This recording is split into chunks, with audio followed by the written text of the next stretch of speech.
한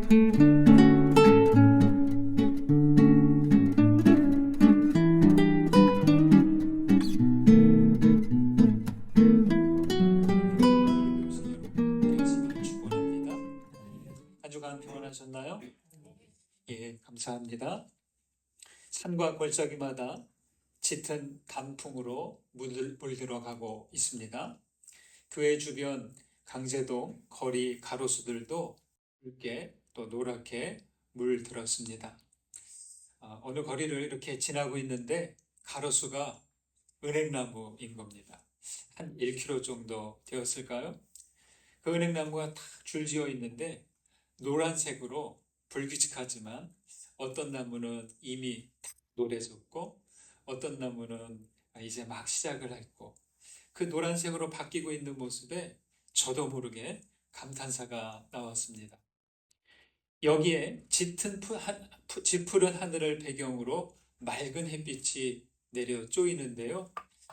표현할 수 있는 말은 한 가지뿐이었습니다. 참 아름답다. 예. 하지만 계절의 리듬은 갈수록 불규칙하게 되고 있죠. 그래서 온 세상이 고통을 겪고 있습니다. 계속 이렇게 가다가는 단풍을 못 보는 그런 시절이 올까 염려됩니다. 제가 좋아하는 홍순가님의 노래 가운데 이런 노래말이 있습니다.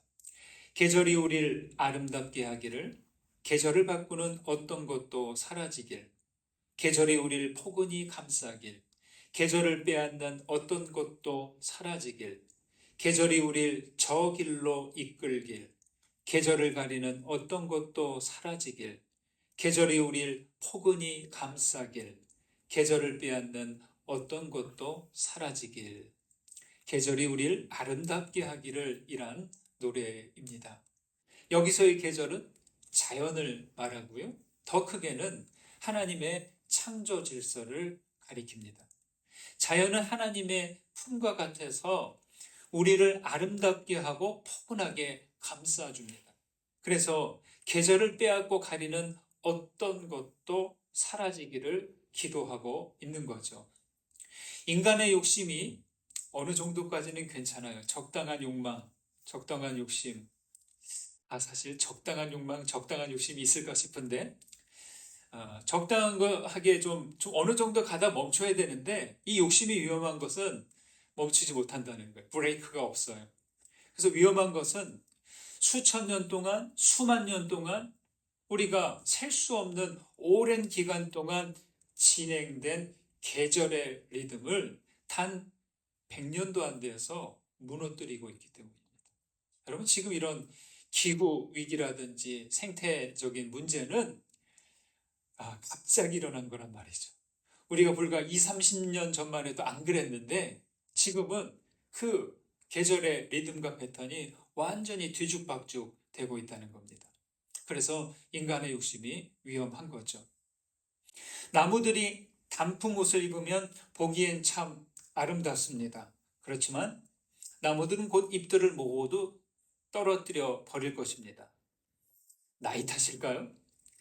단풍과 낙엽지는 것을 보니까요, 조금은 서글프고 쓸쓸한 느낌입니다. 어때요? 여러분도 좀 그러신가요? 네. 그렇지만, 그런 쓸쓸함도 있지만, 그 다음 새봄을 생각하니까 쓸쓸한 마음을 조금 밀어낼 수 있었습니다. 계절의 변화를 받아들여야 그 다음의 계절을 생각하고 준비할 수 있기 때문이죠. 잎을 모두 떨구고 앙상한 가지만 남겠지만 나무는 그동안 새로운 변화를 준비한다는 거죠. 그 잎을 떨구지 않으면 나무는 그 다음을 준비할 수 없는 겁니다. 단풍나무 아래를 지나면서 보니까 그 붉은 잎들이 우수수 떨어져 있는데 낙엽만 있는 게 아니라 그 사이사이에 보니까 씨앗들도 같이 떨어져 있더라고요. 낙엽만 쌓여 있다면 좀 더 서먹할 텐데 씨앗들도 같이 있어서 위로가 됐습니다. 지금의 그 나무는 언젠가 잘리거나 때가 다해도 그 씨앗들이 퍼져가면서 어딘가에서 또 자라날 수 있기 때문이죠. 여러분, 우리나라에는 소나무가 많은 편이죠. 소나무도 딱 보면 사시사철 푸른 상록수 상태인 것 같지만 그 소나무 아래를 좀 거닐어 보셨습니까? 그 아래가 어때요? 예, 보면 갈변한 솔잎들이 아주 푹신푹신하게 떨어져 있는 것을 볼 수 있습니다. 무슨 말씀이냐면 소나무는 가을에만이 아니라 상시로 계속해서 오래된 솔잎들을 그 아래로 떨어뜨린다는 거예요. 예. 저는 처음에 솔잎들이 떨어지지 않고 1년 12달 계속 그렇게만 있는 줄 알았어요. 근데 그 아래 가면 계속 꾸준하게 그 잎들을 아래로 떨어뜨리고 새로운 솔잎들을 나게 한다는 거예요. 그러니까 계절 상관없이 늘 푸른 상태로 보이는 거죠. 여러분은 새로워지고 싶고 변화되고 싶은 그런 부분이 좀 있으십니까? 아니면 나는 조금 더 변하지 않고 늘 이 모습 이대로 살고 싶어 그런 마음입니까? 우리는 새로운 변화를 위해서 무엇을 비우고 내려놔야 할까요? 새로워지고 싶다, 변화를 원한다 하면서 막상 비워낼 것을 못 비우고 내려놓아야 할 것들을 내려놓지 못할 때가 있습니다. 오늘은 종교개혁주일입니다. 개혁이라고 하면 뭔가 크고 특별한 일처럼 생각되지만 그러나 개혁이라는 것은요, 특별한 게 아님을 깨닫습니다. 비울 것은 비우고 내려놓을 것은 내려놓아야 합니다. 중심으로부터 많이 떨어져 왔으면 다시 중심으로 발걸음을 옮겨가는 것이고요. 내 마음과 생각이 조금 순수하지 못했네 하면 다시 그 순수함으로 돌아가는 것이 개혁이죠. 나무는 기온이 내려가면 열매들과 잎들을 과감하게 비워내는 반면 한 가지는 분명히 하고 있어요. 비우고 또 내버리지만 한 가지는 분명하는데 그건 뭐냐? 뿌리는 더 깊이 내린다는 거예요. 비우고 내려놓을 것들이 있다면 비워내시기 바랍니다. 대신 믿음의 뿌리를 더 깊이 내리시고 새로움과 변화를 준비하는 그런 계절을 맞이하시기를 주님의 이름으로 축원합니다. 예수 그리스도는 복음의 시작이 되셨습니다. 그리고 예수님은 자신이 복음의 나무가 되어 오늘까지 모두에게 복음의 수액을 공급해주고 계십니다. 예수를 믿는 사람들은 어떤 사람들이냐? 우리는 복음이란 나무에 연결된 사람들입니다. 1장 1절에서 바울은 자신을 이렇게 소개합니다. 하나님의 복음을 위하여 택정함을 입었다. 이렇게 말이죠. 여러분, 바울처럼 믿는 자들은 모두 복음을 위해 선택을 받은 사람들이에요. 물론 내가 선택하기도 했지만 우리는 동시에 하나님의 복음의 선택을 받은 사람들입니다. 나무는 뿌리부터 가지 끝까지 연결되어 있어서 뿌리로부터 수액을 공급받습니다. 그와 같이 우리는 뿌리 되시는 그리스도로부터 복음의 수액을 공급받으며 살아가야 합니다. 한 번으로 되는 게 아니라 매일매일 지속해서 평생을 복음의 수액을 공급받는 겁니다. 만약 나무의 마디 중 하나라도 막히거나 끊어진다면 복음은 거기서 그치고 마는 거죠. 복음의 수액을 계속 공급받지 못하는 그런 사람은 그의 믿음이 거기에서 멈추고 마는 것이죠. 그래서 여러분, 믿음의 선배들이 없다면 우리는 복음의 부르심을 받지 못할 것입니다. 또한 내가 복음을 누군가에게 밀어내거나 전하지 못한다면 내 다음에 있는 사람 또한 복음이 그치게 되는 것이죠. 그런 점에서 복음을 받은 자들은 어때요? 믿음의 선배들과 후배들 모두에게 빚진 자가 되는 것이죠. 그래서 바울은 자신과 복음을 이렇게 말합니다. 오늘 말씀 14절과 15절을 보실까요? 같이 읽습니다.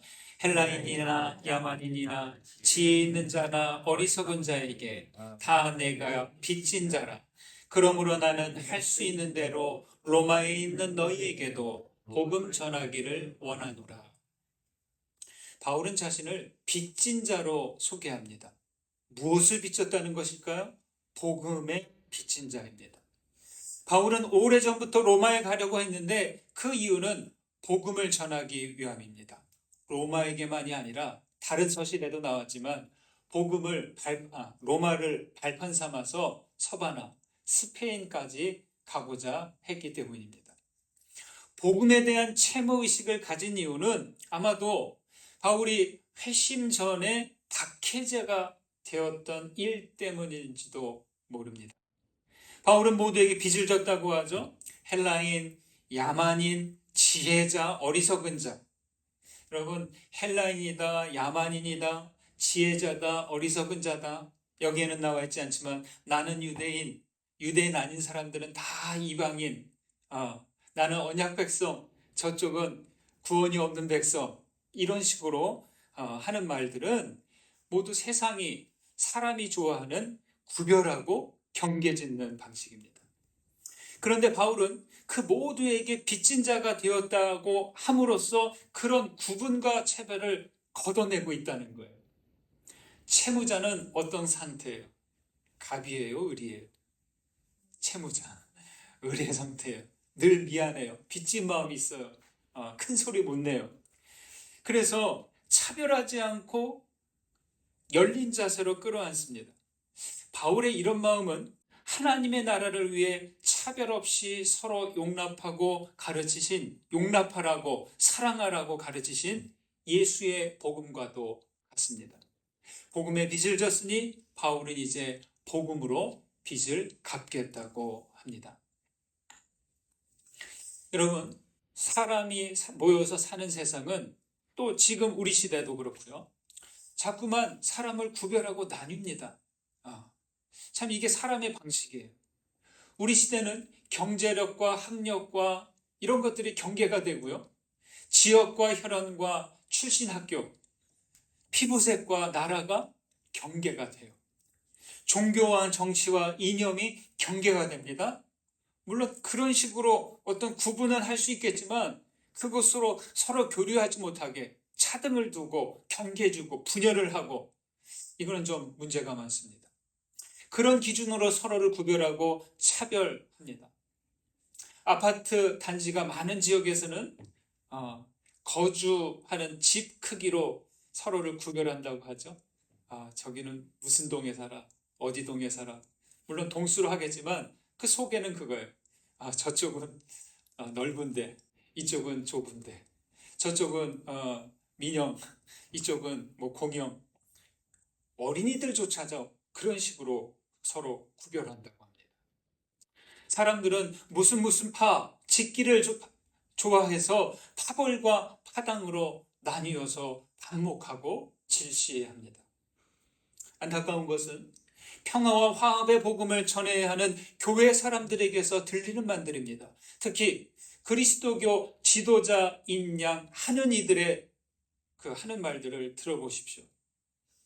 예수 복음을 말하는데 그 표현하는 걸 보면 분열하고 차별하고 누군가를 배제하는 그런 표현들이 참 많다는 겁니다. 저는 그런 말들을 들을 때마다 복음의 강물이 가로막히는 것을 봅니다. 아니, 증오와 분열의 말들이 복음을 변절시키고 성령을 근심케 하는 그런 말들이 들려옵니다. 여러분, 복음을 따르는 사람들은 세상이 정해놓은 그런 경계와 울타리 안에 갇히지 않아야 합니다. 주의하십시오.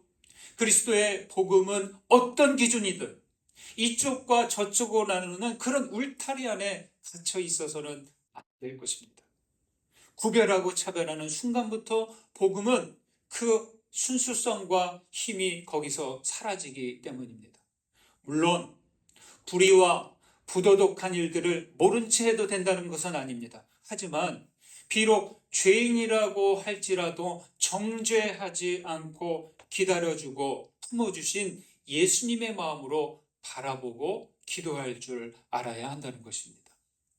바울이 사울이었을 때처럼 구원받기 전 우리는 모두 복음을 가로막는 사람들이었습니다.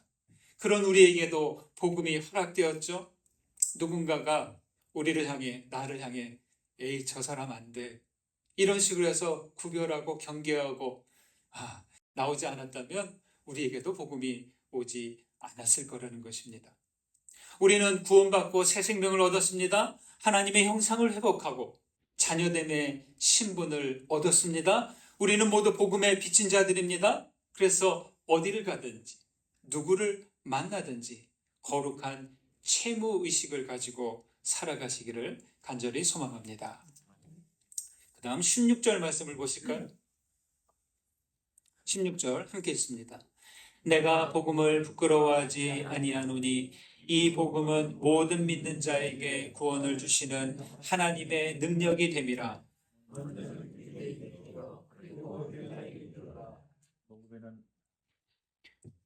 제가 목회하던 첫 목회자는 영동 추풍령 산골교회입니다.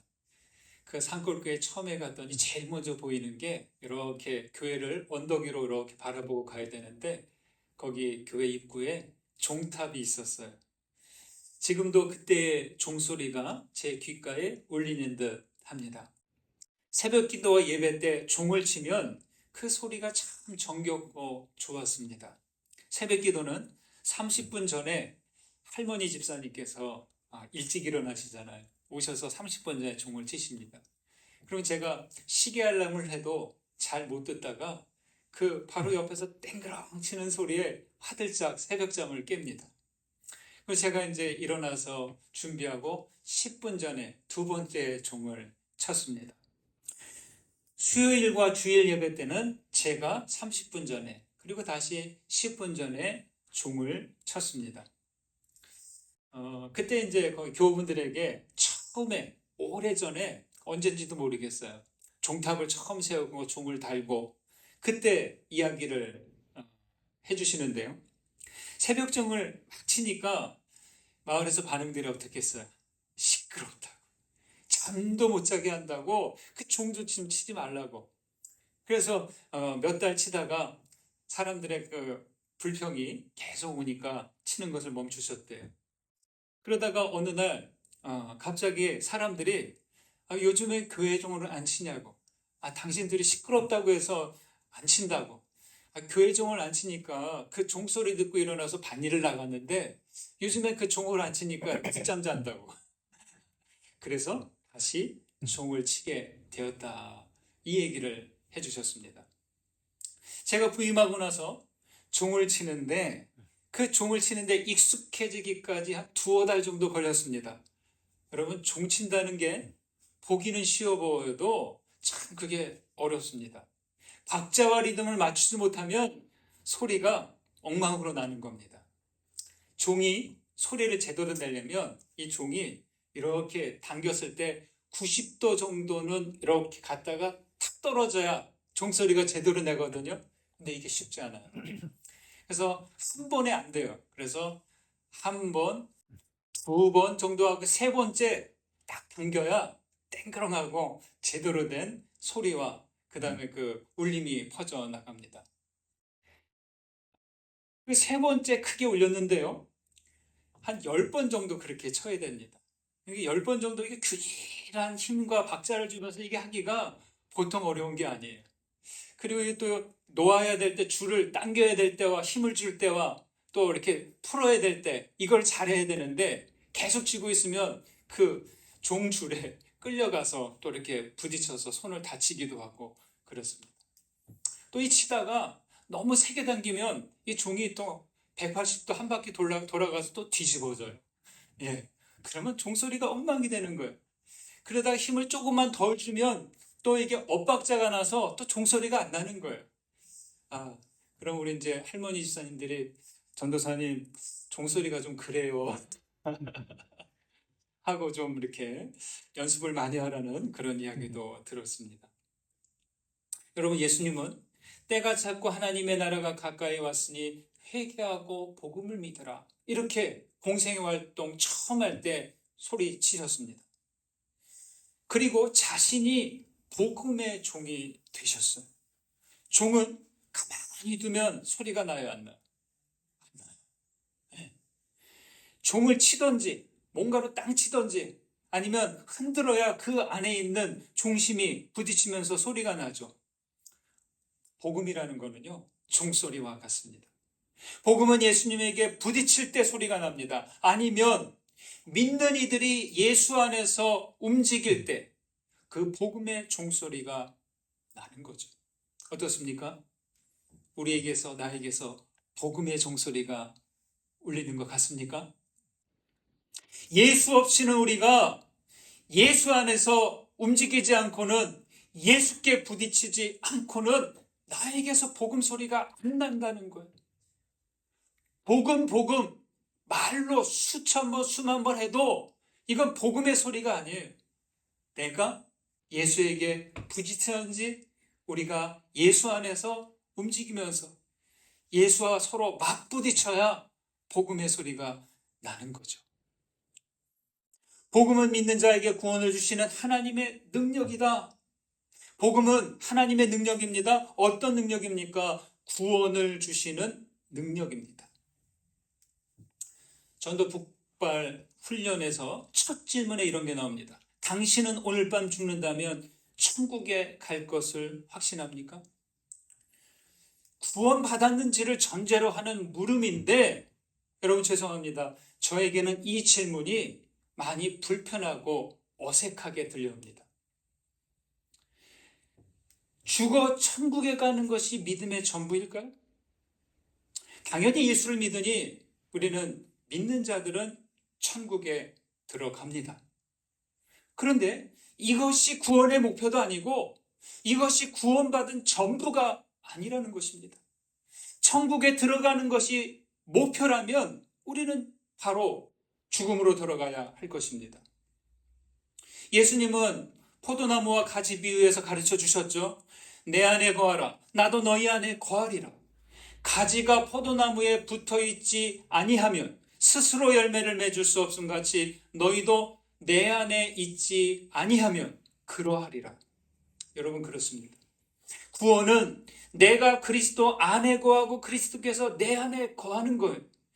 전자제품의 플러그가 콘센트에 연결되어야 전원이 들어오듯이 우리는 그리스도라는 콘센트에 연결되어 그로부터 하나님의 능력을 얻는 겁니다.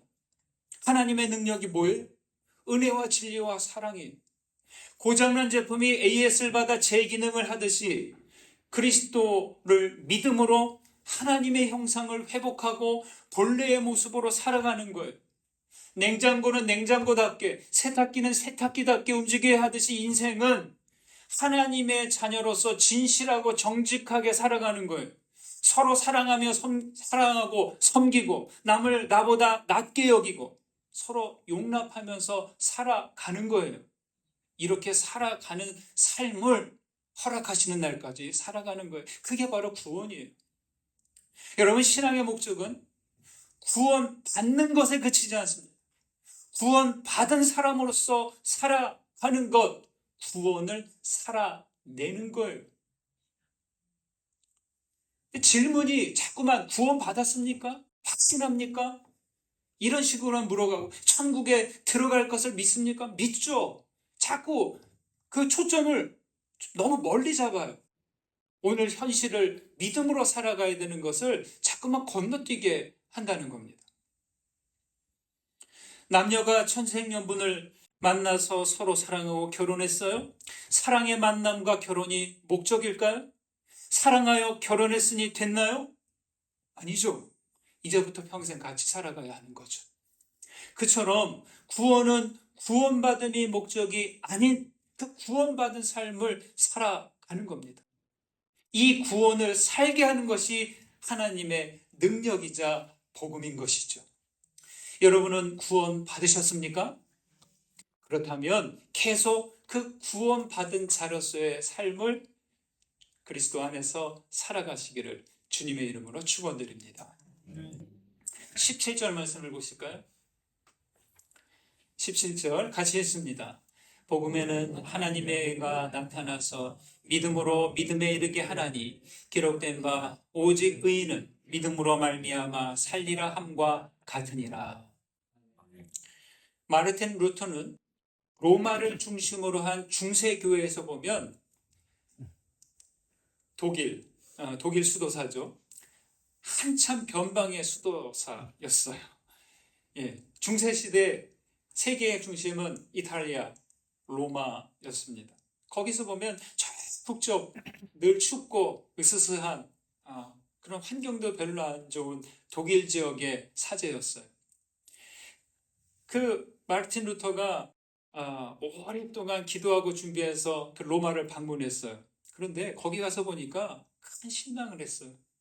세속화된 로마 교회의 모습에 실망을 했는데 개혁의 필요성을 거기서 깨닫습니다. 특히 왕처럼 행세하는 교황의 모습에 큰 이질감을 가졌고요. 거기에다가 면죄부, 면벌부라고 하죠. 이렇게 증서를 받아요. 그래서 그에 해당하는 자기 죄에 대한 해당하는 그 금액을 이렇게 내고 증서를 받으면 죄가 이렇게 사함 받는 거예요. 그게 면죄부, 정확히는 벌을 받지 않는다. 벌을 피한다. 그래서 면벌부가 되는 겁니다. 그 면벌부 제도가 루터의 신앙으로서는 양심으로서는 도저히 받아들일 수 없는 일이었습니다.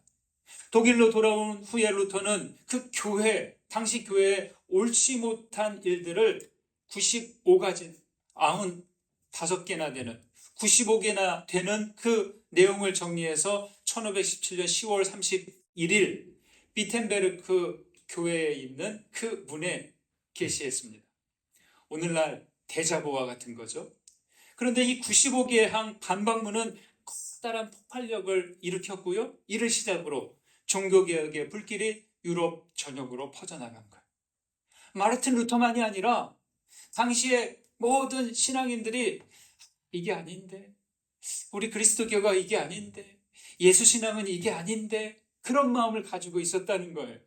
근데 마르틴 루터의 그 95개조 그 조항에 게시된 거로 인해서 다들 이것을 인쇄해달라고, 이것을 좀 보내달라고 다들 원하는 바람에 이게 크게 유럽에서 큰 일이 되었던 것이죠.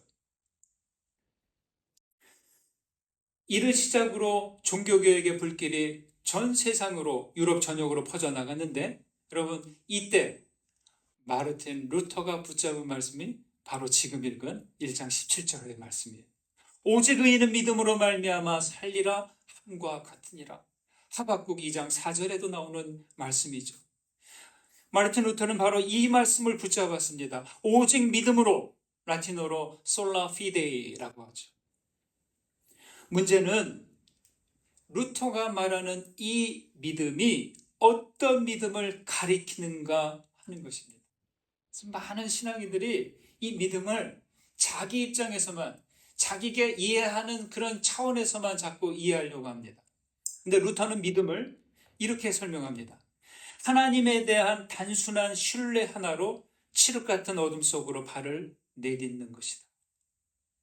루터의 믿음은 하나님을 신뢰하는 겁니다. 예수를 믿는다는 것은 예수께서 가신 길을 가는 것이고, 하나님을 신뢰함으로써 예수의 길을 따라가는 거예요. 상황에 따라, 조건에 따라 바뀌는 게 아니라 밝음 가운데서도 어둠 가운데서도 하나님만을, 그리스도만을 신뢰하는 것이죠. 물놀이 하는 곳에 가보면 수영을 못하는 사람은 어디까지 들어갈까요? 발목에서 무릎 정도까지는 들어갈 거예요. 수영을 배웠어요. 그런데 아직 길게 호흡하는 방법은 잘 몰라요. 그런 사람들은 허리 정도, 가슴 정도까지만 들어갈 겁니다. 그러나 호흡법도 알고 잠수법도 안다면 어떻게 할까요? 그 사람은 깊은 물까지도 들어갈 것이고, 거기에 인명구조 훈련도 조금 받은 사람은 어때요? 물에 빠진 사람까지도 구해낼 것입니다. 여러분은 믿음을 어느 정도 이해하고 있습니까? 믿음이란 무엇인가? 여러분, 내가 아는 그냥 믿습니다, 그냥 이 정도가 아니라 그 믿음의 이해, 믿음이란 무엇인가, 그 깊이를 우리가 계속 연습하고 배우고 깨달아가야 하는 것입니다. 내가 아는 믿음의 정도 어느 정도입니까? 믿음의 어느 정도로 이해하느냐에 따라 믿음의 깊이도 달라진다는 거예요. 전에도 제가 몇 번 말씀을 드렸죠. 믿음은 동의, 신뢰, 충성, 보는 것, 이 단계로 움직입니다. 동의는 뭐예요? 복음의 내용을 인정하는 수준입니다. 좋으네요. 괜찮네요. 죄산 받는다고요? 예수 믿으면 구원 받는다고요? 영생 받는다고요? 저도 그렇게 되고 싶어요. 기대하는 정도죠. 동의하는 거예요. 신뢰는 복음의 내용만이 아니라 그 복음을 전하신 예수님과 하나님 존재를 신뢰하는 거예요. 여러분, 우리가 신뢰하지 못하는 관계에서는 더 깊이 관계가 깊어지지 않습니다. 우리가 하나님을 신뢰하지 않는다면 내 믿음도 깊어질 리가 없죠. 충성은 신뢰해서 제자로서 순종하고 예수께서 가신 길을 따라가는 것이죠. 그리고 보는 것, 이것은 인생과 세계를 보는 눈이 깊어지고 현세만이 아니라 내세와 영혼까지 보는 수준입니다. 아쉬운 것은 많은 신앙인들이 동의와 신뢰 수준에서 믿음에서 그런 동의와 신뢰 수준의 믿음에 머물고 있다는 것입니다. 어떨 때에는 충성을 다짐하고 큰 깨달음과 은혜 받은 것에 의해서 깊은 믿음에 들어가지만 또 어느 상황이 되면 단지 그냥 입술의 고백에만 머물 때가 있다는 것입니다. 여러분의 믿음은 어느 정도에 해당하는지 한번 묵상해 보시기 바랍니다. 오직 의인은 믿음으로 말미암아 살리라. 예, 그렇습니다. 신앙인은 살되 믿음으로 사는 사람입니다. 그래서 믿음은 나의 가능성에 의지하여 살아가는 것이 아니고 하나님의 가능성에 의지해서 살아가는 거래요. 다시 한번 말씀드릴게요. 믿음은 나의 가능성에 의지해서 사는 게 아니라 하나님의 가능성을 의지하면서 사는 거예요. 청파교회 이제 은퇴하신 김기성 목사님의 글에 보다 보니까 참 이렇게 말해서 제가 밑줄을 그어놨었는데, 그리고 믿음은 하나님의 부력을 신뢰하는 거예요. 부력이 뭐예요? 물에 뜨게 하는 힘이잖아요. 물이 사람이 들어가서 힘 빼고 가만히 있으면 물이 이렇게 뜨게 하잖아요. 이게 부력, 이게 부력이죠. 여러분, 그렇듯이 물에 몸을 맡기면 물이 우리 몸을 떠받쳐 주는 것처럼 하나님도 이렇게 돌보실 것을 신뢰하며 산다는 거죠.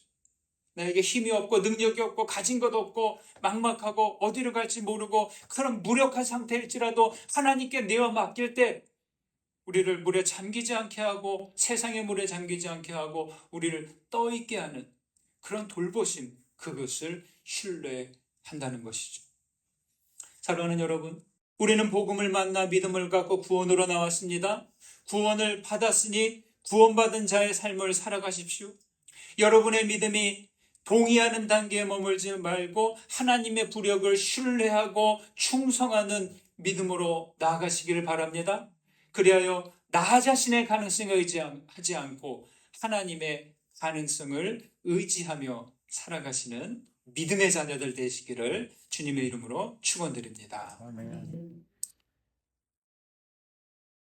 받은 은혜 생각하시면서 붙잡고 기도를 올려드리시기 바랍니다. 함께 기도합니다.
생명과 구원이신 하나님, 우리는 값없이 베푸신 은혜로 살고 있습니다.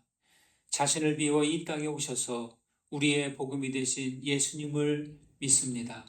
어둠 속을 나아갈 때 하나님과 아들 예수를 신뢰함으로 발을 내딛게 하옵소서. 바닥을 모르는 깊은 세상에서 살아야 하는 우리에게 믿음을 주셨으니 하나님의 가능성에 의지하고 우리를 떠받쳐 주시는 하나님만을 신뢰하며 살게 하옵소서. 예수 그리스도의 이름으로 기도드립니다. 아멘.